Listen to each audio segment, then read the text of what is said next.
तुमचं म्हणणं आहे की मग परस्पर दोषी याच्यामध्ये का काय अहो ते आता चौकशी करतायत ना. चौकशी केल्यावर मी काही त्याच्या संदर्भातला निर्णय द्यायला न्यायाधीश नाहीये. त्यांना प्रोटेक्ट केलं जातं त्यांच्यावरती एफआयआर होत नाही, त्याच्यामध्ये त्यांच्या पार्टनरवरती एफआयआर होतो, त्यांच्यावरती एफआयआर होत नाही. अहो ते बघतील ना.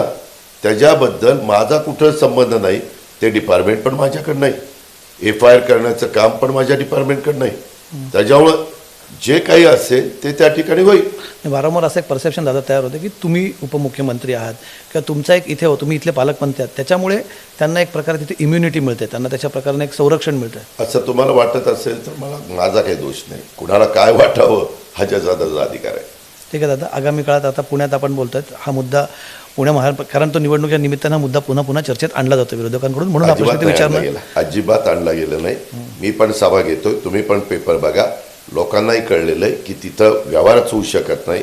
कोणी कोणाला पैसे दिले नाही, नुसतंच दाखवलंय 300 कोटीचे असं केलं, 1800 कोटी, 2000 कोटी, 3000 कोटी. दादा काय होतं, आकडे असे मोठे मोठे टाकले.